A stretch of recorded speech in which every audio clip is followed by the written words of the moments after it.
The Helpful Hand of God by Tom Godwin. God can be very helpful indeed, but of course it's long been known that God helps those who wisely help themselves. From Vogarian Revised Encyclopedia. Saints, golden saints, properly yellow saints, a term of contempt applied by the Vogarian State Press to members of the Church of the Golden Rule because of their opposition to the war then being planned against Alcoria. See Churches. Church, Golden Rule, of the. A group of reactionary fanatics who resisted state control and advocated social chaos through individual freedom. They were liquidated in the Unity Purge but for 2,000 of the more able-bodied, who were sentenced to the moon mines of Belen 9. The prison ship never arrived there, and it is assumed that the condemned saints somehow overpowered the guards and escaped to some remote section of the galaxy. Kane had observed Commander Ynor's bird of prey profile with detached interest as Ynor jerked his head around to glare again at the chronometer on the farther wall of the cruiser's command room. "What's keepin' Daling?" Ynor demanded, transferring his glare to Kane. "Did you assure him that I have all day to waste?" "He should be here any minute, sir," Kane answered. "I didn't find the saints, after others had failed for 60 years, then to sit and wait. The situation on Vogar was already very critical when we left." Ynor scowled at the chronometer again. "Every hour we waste waiting here will delay our return to Vogar by an hour. I presume you realize that." "It does sound like logical theory," Kane agreed. Ynor's face darkened dangerously. "You will." Quick, hard-heeled footsteps sounded in the corridor outside. The guard officer, Dalen, stepped through the doorway and saluted, his eyes like ice under his pale brows and his uniform seeming to bristle with weapons. "The native is here, sir," he said to Ynor. He turned and made a commanding gesture. The leader of the saints appeared, the man whose resistance Ynor would have to break. A frail, white-bearded old man scuffled uncertainly into the room in straw sandals, his faded blue eyes peering nearsightedly toward Ynor. "Go to the commander's desk," Dalen ordered in his metallic tones. The old man obeyed and stopped before Ynor's desk, his hands clasped together as though to hide their trembling. "You are Brenn," Ynor said, "and you hold, I believe, the impressive titles of Chief Executive of the Council of Provinces and Supreme Elder of the Churches of the Golden Rule?" "Yes, sir." There was a faint quaver in old Brenn's voice. "I welcome you to our world, sir, and offer you our friendship. I understand you can produce Eleusium X fuel." "Yes, sir. Our Dr. LaRue told me the process is within our ability. He hesitated. "We know you haven't enough fuel to return to Vogar." Ynor stiffened in his chair. "What makes you think that?" "It requires a great deal of fuel to get through the whirlpool star cluster, and even 60 years ago the Eleusium ores of Vogar were almost exhausted." Ynor smiled thinly. "That reminds me, you would be one of the saints who murdered their guards and stole a ship to get here." "We killed no guards, sir. In fact, all of them eventually joined our church. We had to cut it up for our start in mechanization." "I presume you know you will pay for it." "It was taking us to our deaths in the radium mines, but we will pay whatever you ask." "The first installment will be 1,000 units of fuel, to be produced with the greatest speed possible." "Yes, sir, but in return—" The old man stood a little straighter and an underlying resolve was suddenly revealed. "You must recognize us as a free race." "Free? A colony founded by escaped criminals?" "That's not true. We committed no crime, harming no living thing." The hard cold words of Ynor cut off his protest. "This world is now a Vogarian possession. Every man, woman, and child upon it is a prisoner of the Vogarian State. There will be no resistance.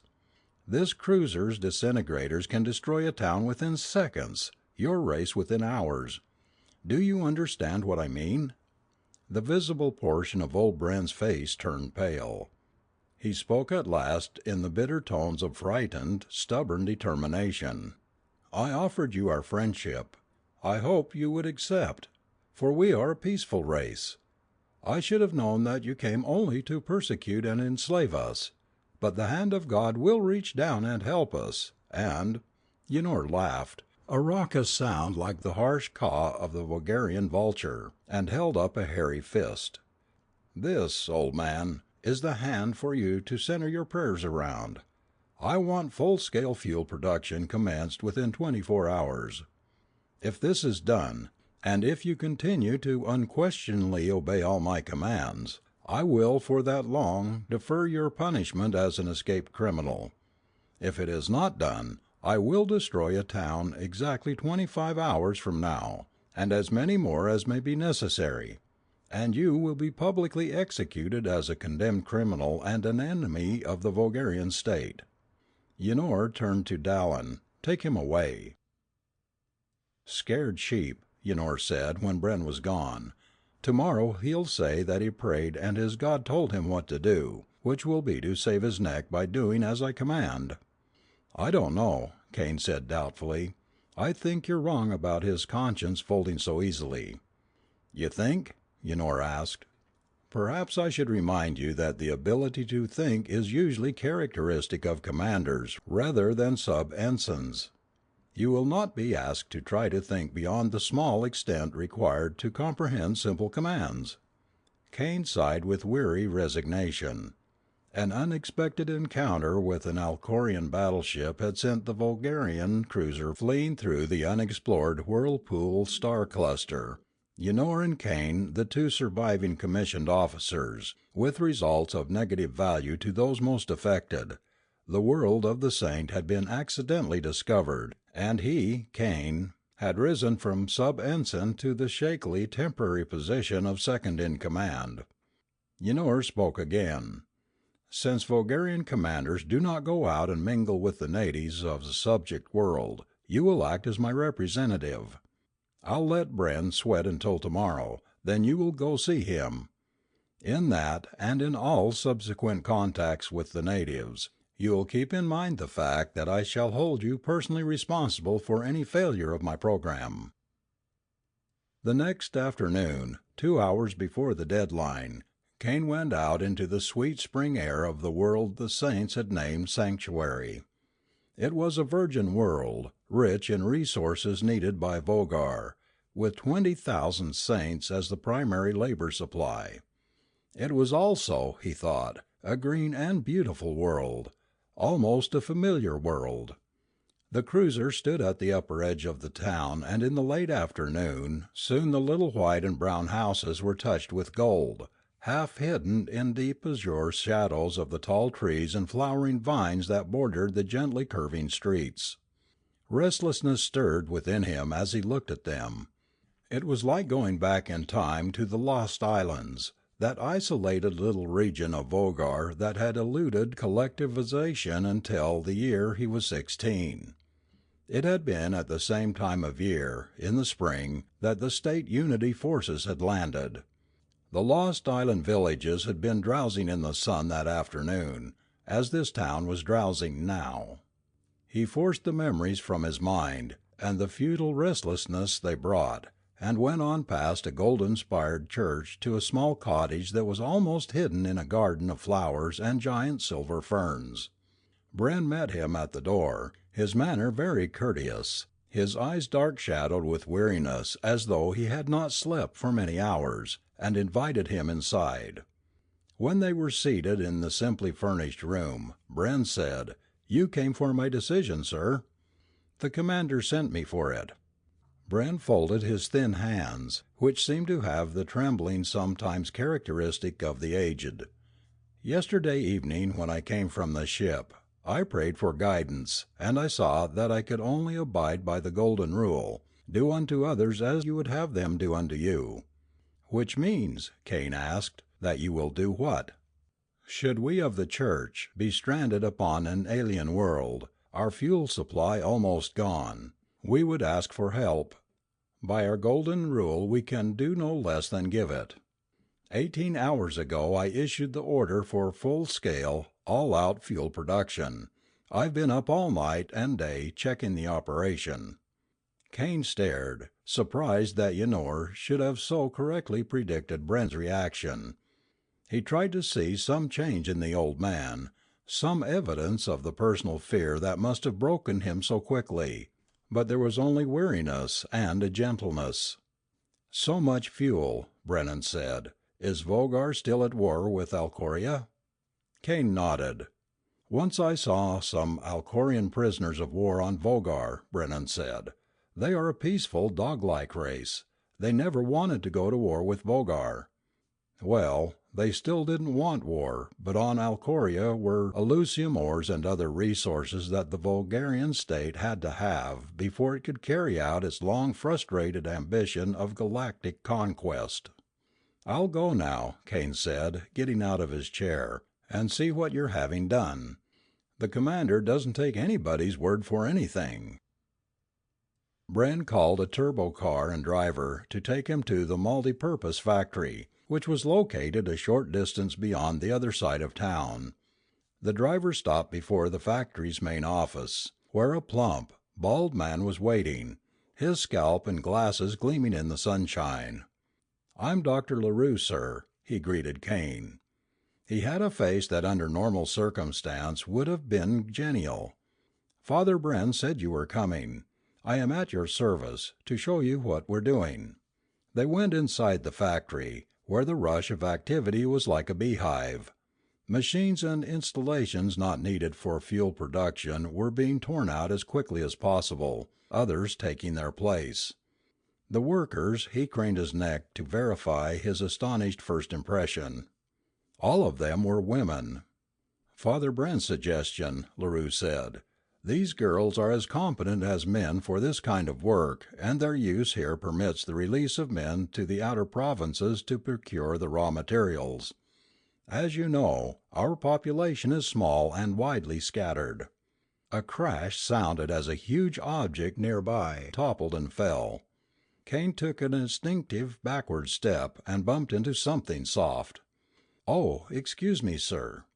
He turned, and had a confused vision of an apologetic smile in a pretty young face, of red curls knocked into disarray, and of amazingly short shorts and a tantalizing wispy halter. She recovered the notebook she had dropped and hurried on, leaving a faint cloud of perfume in her wake, and a disturbing memory of curving, golden tan legs and a flat little stomach that had been exposed both north and south to the extreme limits of modesty. "A personal supervisor from Beachville," LaRue said. "She was sunbathing when the plane arrived to pick her up, and had no time to obtain her clothing. Father Brenn firmly insisted upon not losing 1 minute of time during this emergency." A crane rumbled into view, and its grapples seized the huge object that had fallen.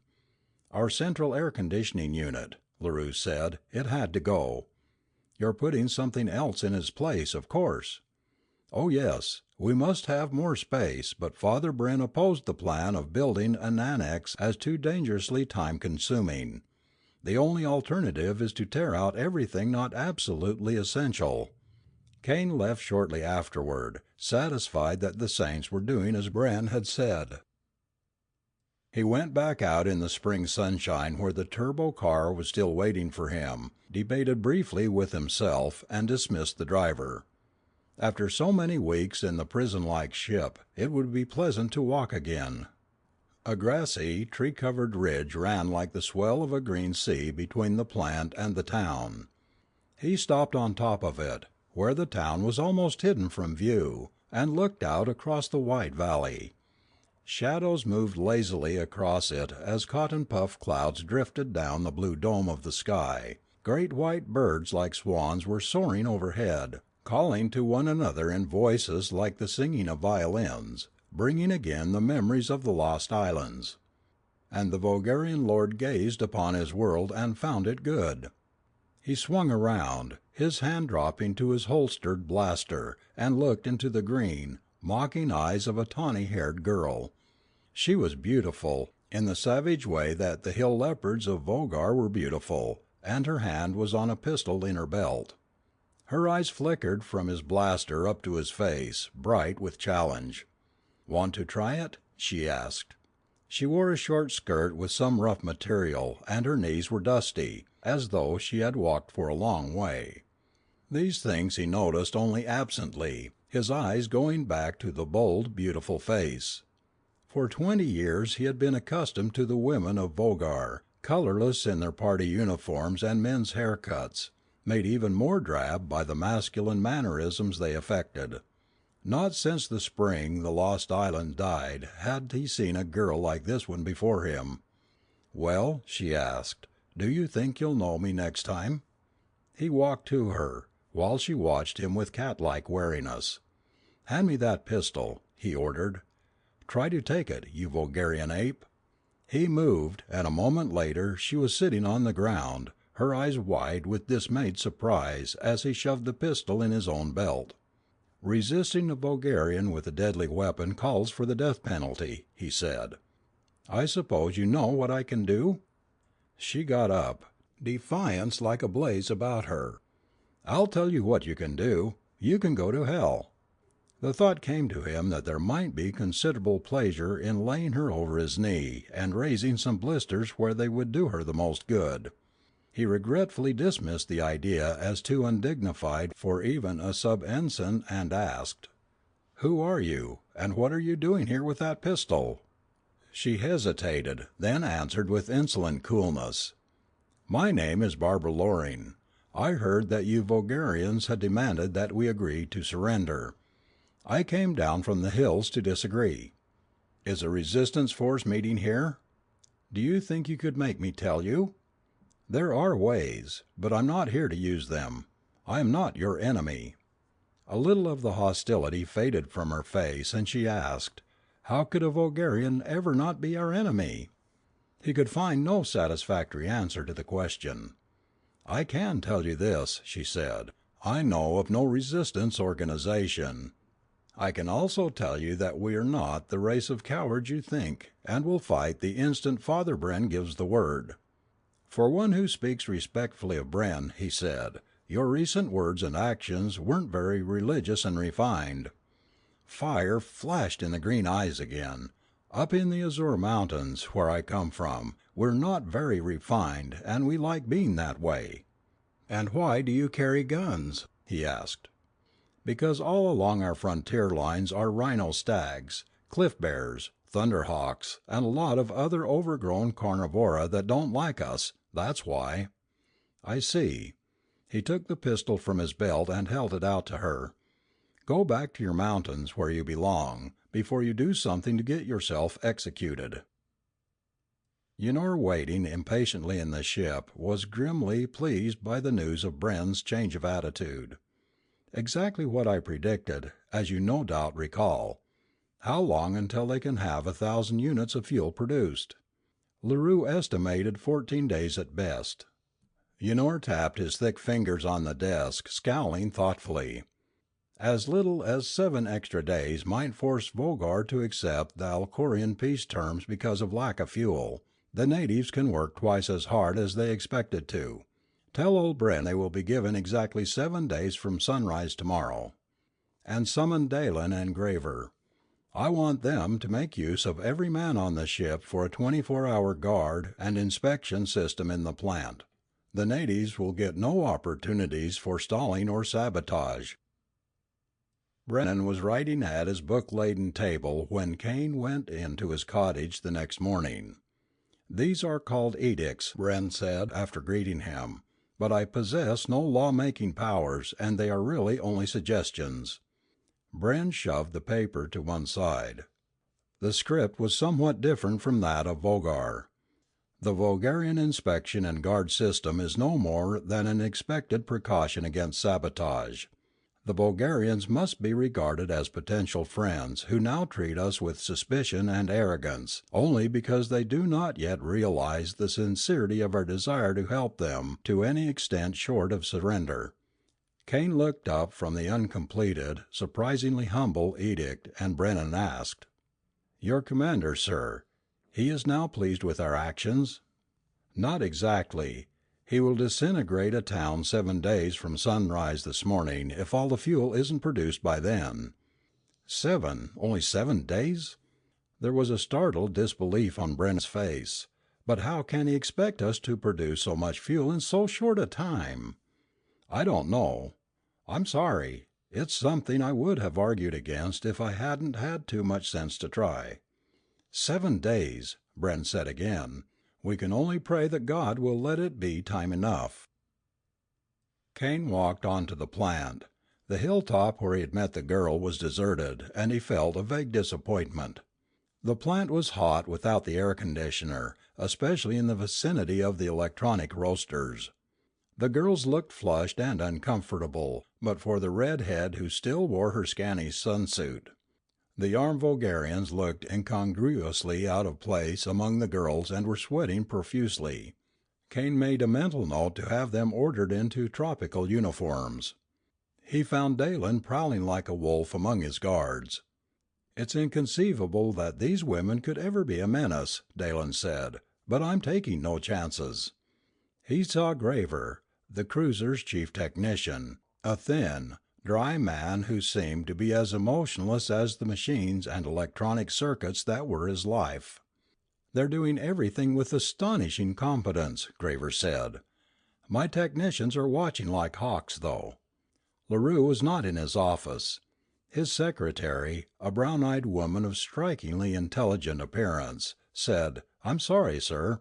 Dr. LaRue had to go back to town for a few minutes. May I give him your message?" "No, thanks," he said.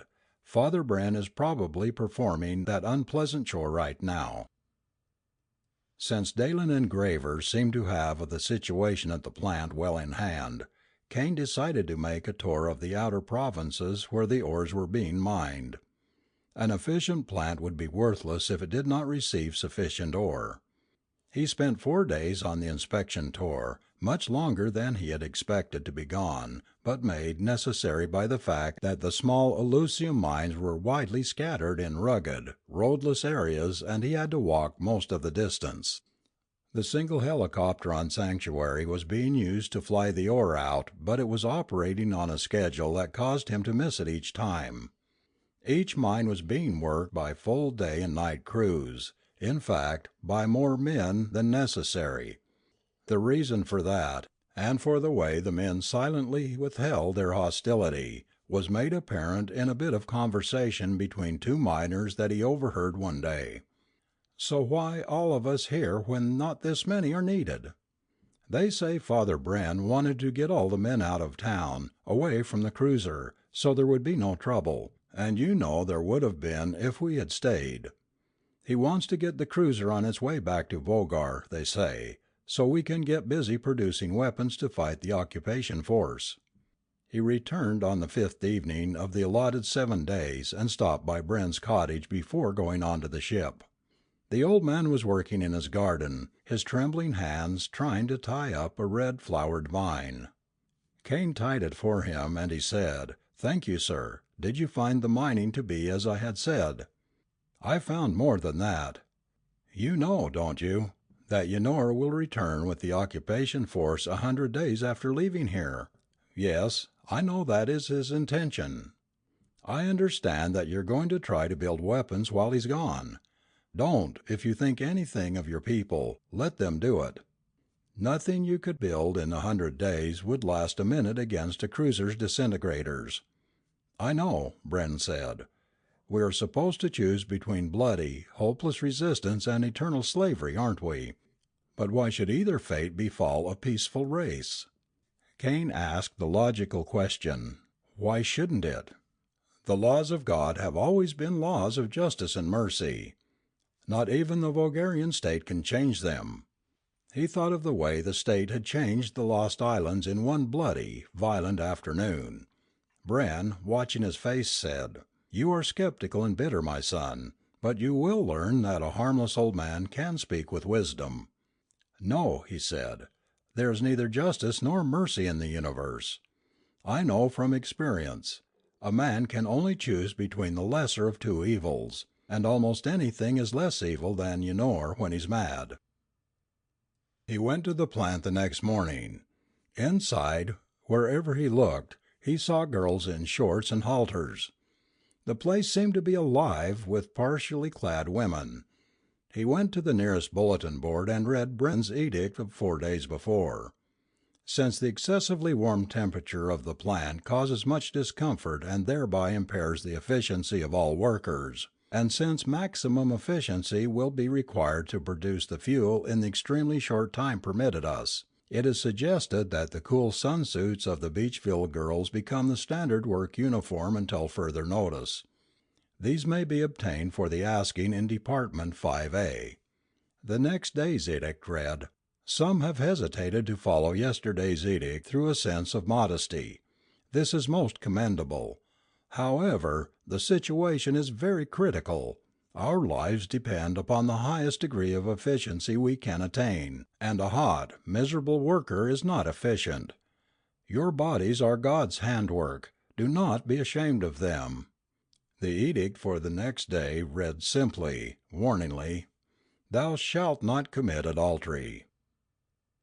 The Vogarian guards and inspectors, now in tropical uniforms, still looked out of place with their holstered weapons, but their former cold arrogance was gone, and the attitude of the girls had changed from polite reserve to laughing, chattering friendliness.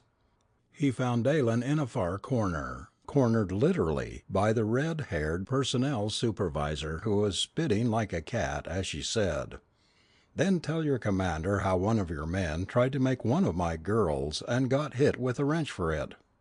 Ask him whether he wants us to produce fuel or make love. Go ahead, ask him. Or let me, I'll ask him. You'll have to see to it that your girls don't lead my men on." Dalen ran his finger around his collar, worry on his face. "Florence, are you trying to get me ruined? Then inform your men that there is a certain commandment we all believe in, and anything beyond our willingness to be friends calls for marriage first." Marriage? Dalen sputtered the word, recovered his poise with an effort, and said stiffly, "My men are soldiers, not suitors. I want them respected as such."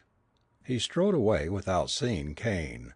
The girl stared after him, fuming, and Kane went in search of Graver. Graver and the brown-eyed secretary were in LaRue's office, their heads together over a flow sheet of some kind. The secretary excused herself, and when she was gone, Kane asked, "Where's LaRue?" "Checking the catalytic processors, I think, sir," Graver answered almost vaguely. "Marr, his secretary, was just showing me how they improvise so much of their equipment so quickly." There was a strange light in Graver's usually expressionless eyes. "It's incredible. Well, the commander gave them no time to waste, you know." "Sir, oh, I was referring to her intelligence, sir. It is amazing that a woman should have such a thorough knowledge of such a complex process." Kane felt the birth pains of the first dark premonition.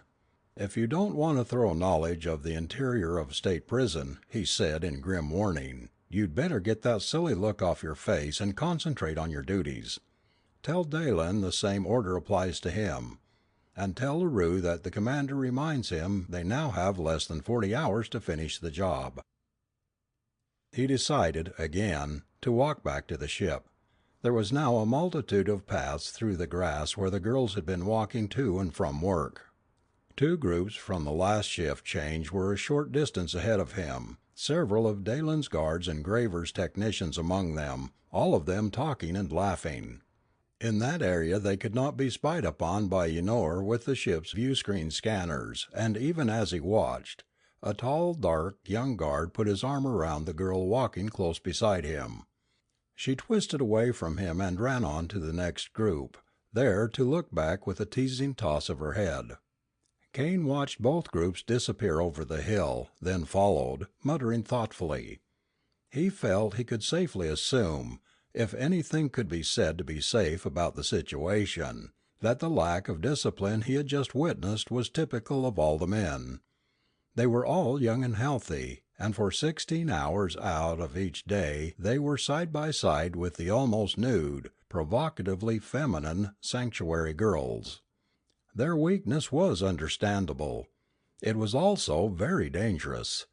Heads would roll if Ynor ever learned what was going on, and it required no psychic ability to guess whose head would roll the fastest and farthest. He would have to have it stopped at once. He took a short cut to Brenn's cottage, by a sleepy, shady street he had never been down before. Halfway along it was an open-air eating place of some kind, with tables placed about under the trees. There seemed to be no customers at the moment, but he stopped, anyway, to take a closer look for errant guards. A tawny head lifted at a table half hidden by a nearby tree, and he looked into the surprised face of the mountain girl Barbara. "Well," she said, "come on over and let me offer you a glass of cyanide." He walked over to her table. She was wearing a blouse and skirt similar to that of the day he had met her, but the pistol was gone. "I thought I told you to go back to your hills," he said. "I decided it would be more fun to work in the plant and sabotage things." "Let Ynor learn you said that, and you'll be in a fix I can't help you out of." Should a Vogarian care? But the jeering was gone as she said, "When you gave my pistol back to me, I thought it was a trick of some kind." "I told you I wasn't your enemy." "I know, but it's hard for a saint to believe any Vogarian could ever be anything else." "It doesn't seem to be very hard for the girls in the plant," he observed glumly. "Oh, that's different." She made a gesture of light dismissal. "Those soldiers and technicians are good boys at heart. They haven't been brainwashed like you officers." "That's interesting to know, I'm sure. I suppose—" He stopped as a gray-haired woman came and sat down a tray containing a sandwich and a mug. From the foamy top of the mug came the unmistakable aroma of beer. "Do you saints drink?" he asked incredulously. "Sure, why?" "But your church—" "Earth churches used to ban alcohol as sinful because it would cause a mean person to show his true character. My church is more sensible and works to change the person's character instead." She took a bite of the sandwich. "Cliff bear steak and beer go perfectly together. Shall I order you some?" "No," he said, thinking of Ynor's fury if Ynor should learn he had had a friendly lunch with a native girl. "About your church. What kind of church is it anyway?" "What its name implies. Heaven isn't for sale at the pulpit. Everybody has to qualify for it by his own actions. We have to practice our belief. Just looking pious and saying that we believe doesn't count." He revised his opinion of the saints, then asked, "But you were practicing your golden rule when you came to this town with a gun to shoot Vogarians?" "For Vogarians we have a special golden rule that reads, 'Do unto Vogarians as they have come to do unto you.' And you came here to enslave or kill us, remember?" It could not be denied. When he did not answer she smiled at him, a smile surprisingly gentle and understanding. "You honestly would like to be our friend, wouldn't you? The state psychiatrist didn't do a good job of brainwashing you after all." It was the first time since he was 16 that anyone had spoken to him with genuine kindness.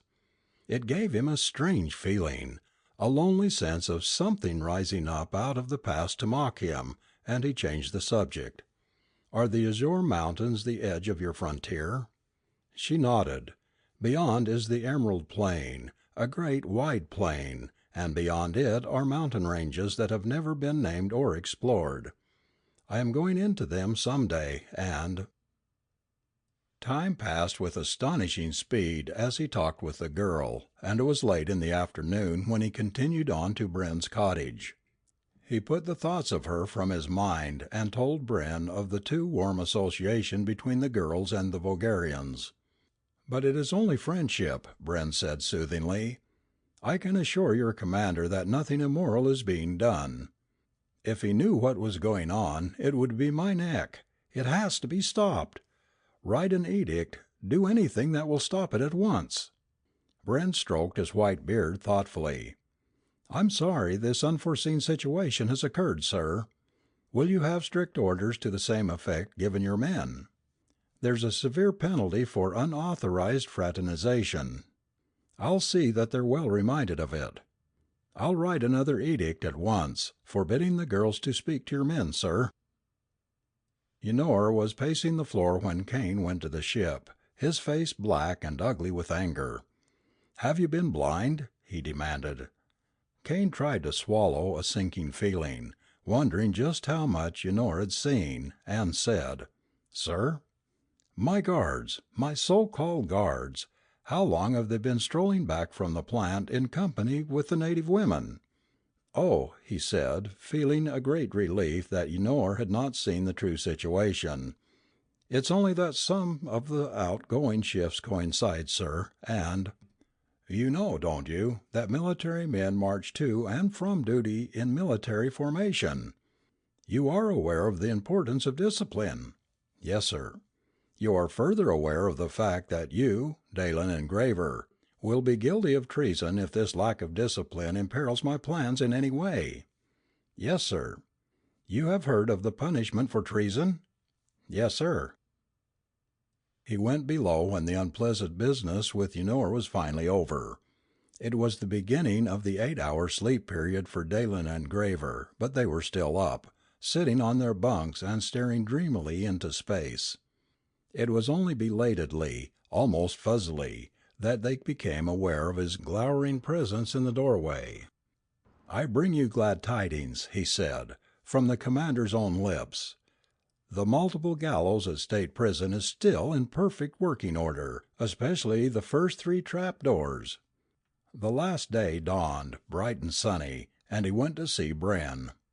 "I had the new edict posted immediately," Brenn said. "I hope it will undo the damage." "Let's see it," Kane requested, and Brenn handed him the handwritten original. It was: "Despite our affection for the Vogarians among us, we must not endanger them by any longer talking to them. A Vogarian military rule is now being enforced which forbids Vogarians to speak to sanctuary girls except in the line of duty. There is a severe penalty for those who disobey this rule.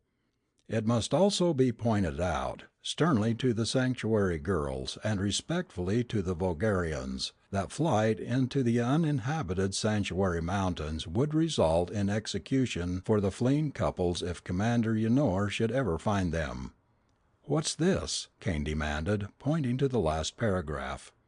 "Why, a warning, sir." "Warning? It's a suggestion." "A suggestion?" Brenn lifted his hands in shocked protest. "But, sir, how could anyone think—" "I personally wouldn't give a damn if the entire crew was too lovesick to eat. But the commander does, and my future welfare, including the privilege of breathing, depends upon my retaining what passes for his good will. Good heavens, I shall have this edict removed from the bulletin boards at once." "A great idea. It should fix up everything to lock the stable door now that the horse is stolen." He went to the plant and felt the air of resentment as soon as he stepped inside.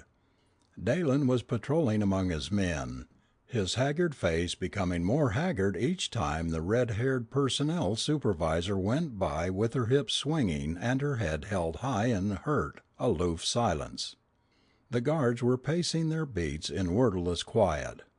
Graver's technicians were speaking only in the line of duty. The girls were not talking even to one another, but in the soft, melting glances they gave the Vogarians they said, "We understand," in a manner more eloquent than any words.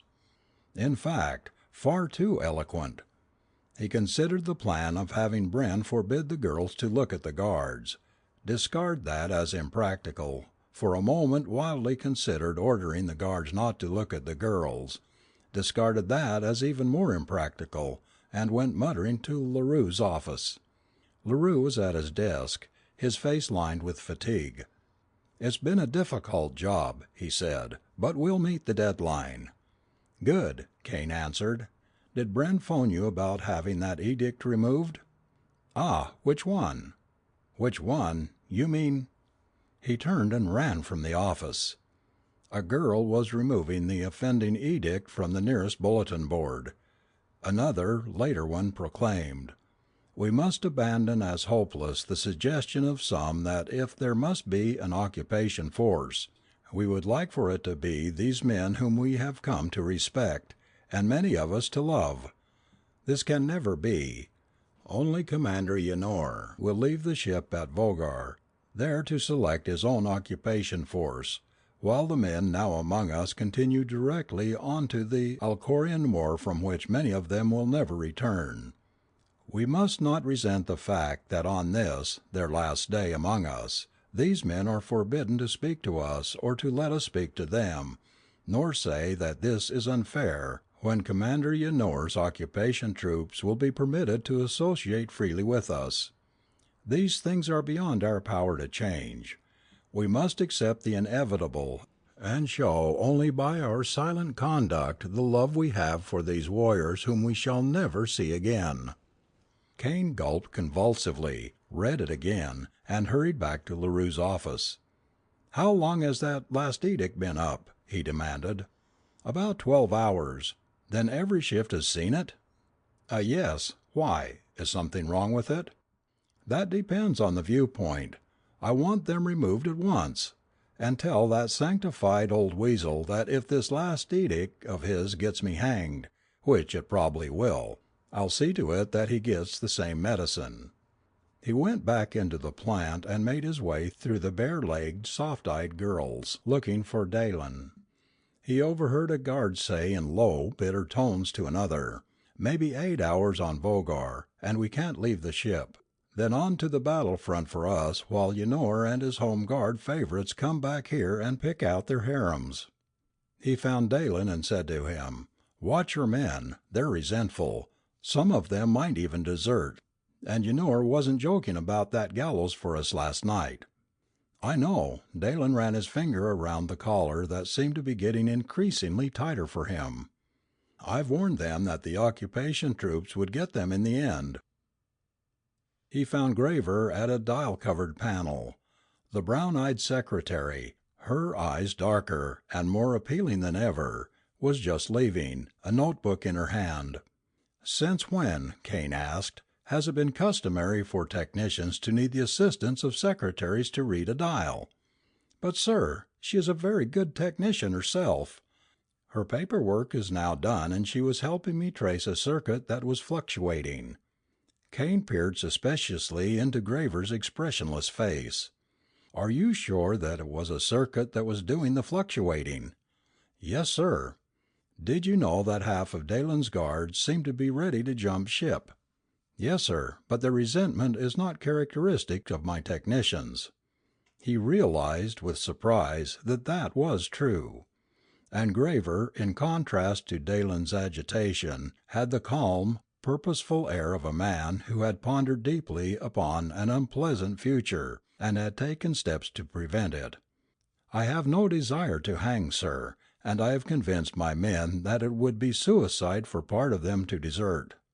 I shall do my best to convince Daylan's guards of the same thing."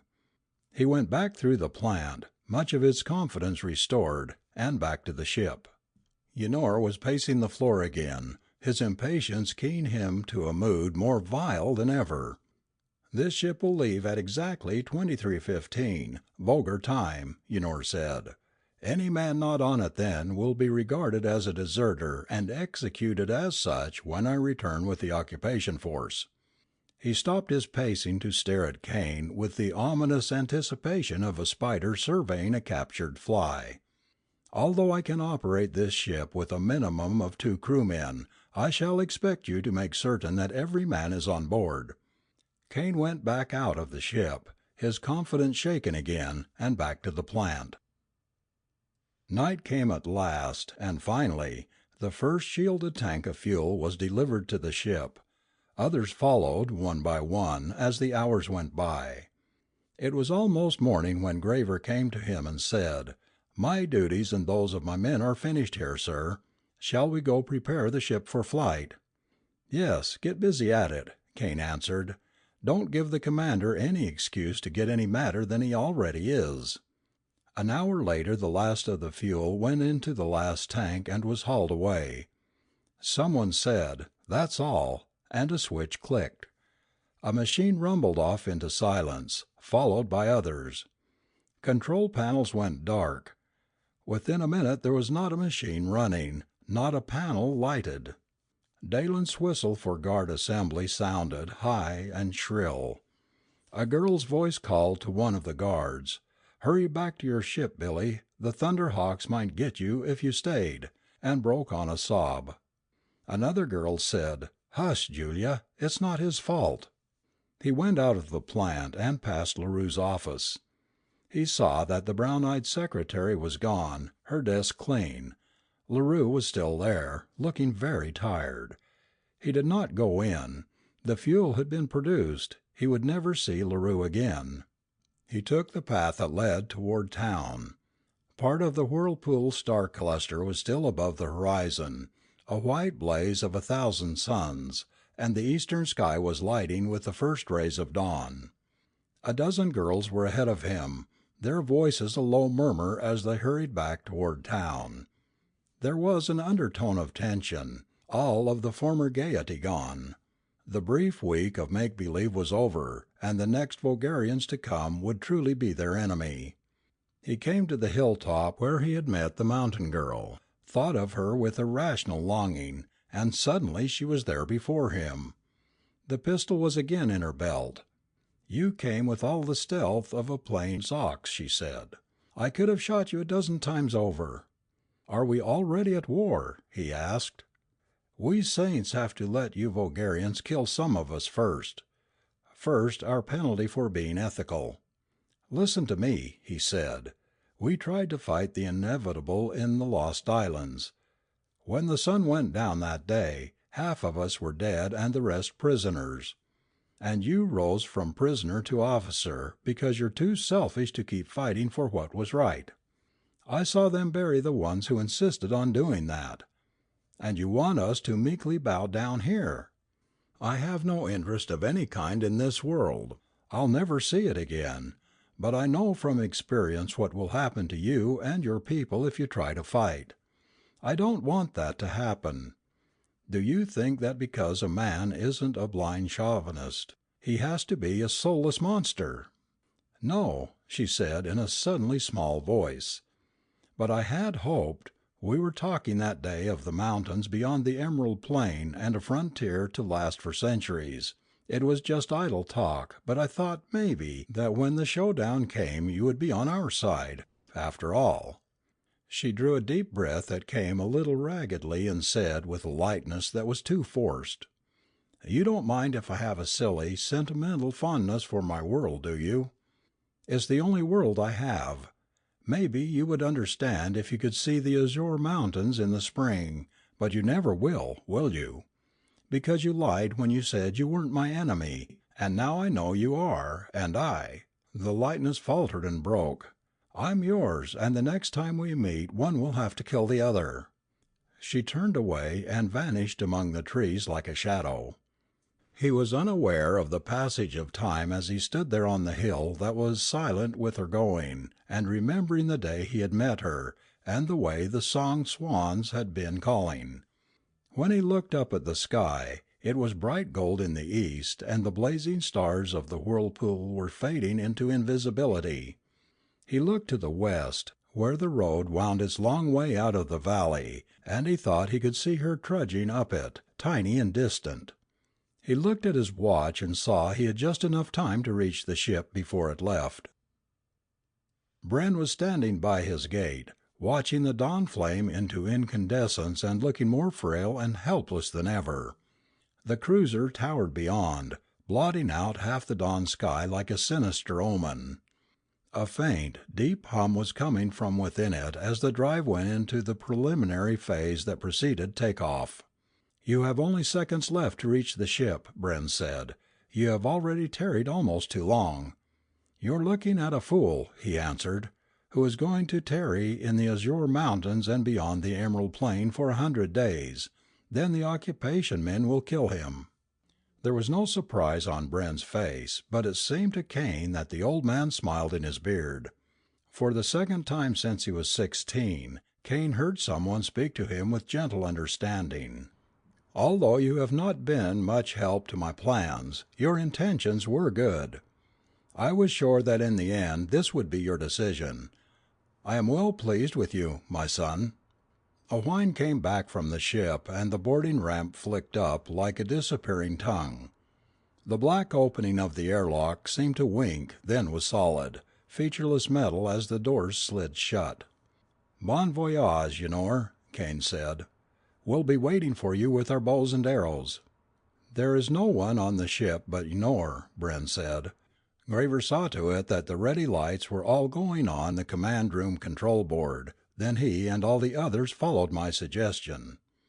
Kane remembered Graver's calmness and his statement concerning his men. It would be suicide for part of them to desert. For part of them, if every last one deserted. The drives of the ship roared as Ynor pushed a control button and the ship lifted slowly. The roaring faltered and died as Ynor pushed another button which called for a crewman who was not there. The ship dropped back with a ponderous thud, careening, and fell with a force that shook the ground. It made no further sound or movement. He stared at the silent, impotent ship, finding it hard to realize that there would be no 100-day limit for him, that the new world, the boundless frontier, and Barbara would be his for as long as he lived. "Poor Commander Ynor," Brenn said. "The airlock is now under the ship, and we shall have to dig a tunnel to rescue him." "Don't hurry about it," Kane advised. "Let him sweat in the dark for a few days with his desk wrapped around his neck. It will do him good. We are a kind, harmless race. We could never do anything like that." "Kind? I believe you. But harmless? You made monkeys out of Vogar's choicest fighting men." "Please do not use such an uncouth expression. I was only the humble instrument of a greater power. I only encouraged the natural affection between man and maid, the love that God intended them to have." "But did you practice your golden rule? You saw to it that 50 men were forced to associate day after day with hundreds of almost naked girls. Would you really have wanted the same thing done to you if you had been in their place?" "Would I?" There was a gleam in the old eyes that did not seem to come from the brightness of the dawn. "I, too, once was young, my son. What do you think?"